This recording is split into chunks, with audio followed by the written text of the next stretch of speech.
President Museveni has sought the audience of the Trade Committee of Parliament, chaired by Mbarara South MP Mpouga, over its report on the coffee agreement with Uganda Vinci Coffee Company Limited.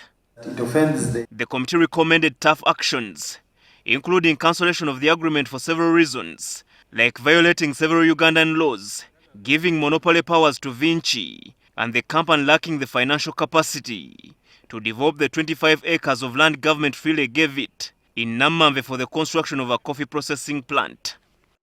The leader of opposition in Parliament, Mathias Mpuuga, questioned the intention of the meeting since the committee had already concluded the report and forwarded it to the Speaker. I'm seeking your indulgence whether you have instructed your committee to go and report to State House but not Parliament, and what I should tell my members to do in view of the fact that the committee report is ready and it is the business of this House, Mr. Speaker. Member, I'm not privy to any such a meeting. That's number one. But number two, any side can always consult their members. Any side. But what we already have the report. It's in our custody as presiding officers. So really I don't know what they are going to discuss and what they will present. That's an issue which really becomes difficult for me. There has been a practice where a report can be uploaded and it takes 2 or 3 weeks before seeking space on the order paper. Wouldn't it be procedure right, Honorable Speaker, to upload that report, because it's a fact. Members of trade are down there doing COVID test. Some committee members vowed not to attend the meeting. We have a report due assigned, and therefore I believe that this report nobody can change it.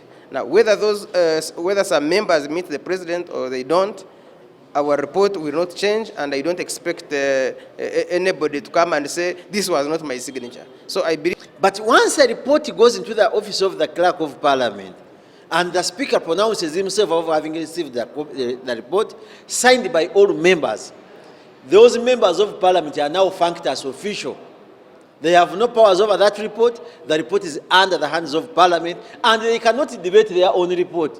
Mpouga says if the meeting is okayed by the Speaker, the independence of Parliament will be undermined.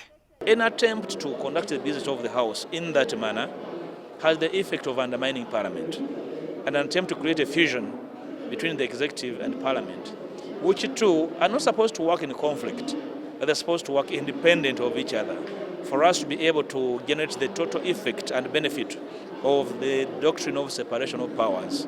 Under Rule 204 of the Parliamentary Rules of Procedure, members of the committee making the report have collective responsibility for the decisions contained in the report, and any member's initial or signature appended to the report shall not be withdrawn. 27 of the 30 members of the committee signed the report. Herbert Ziwa, NTV at Parliament.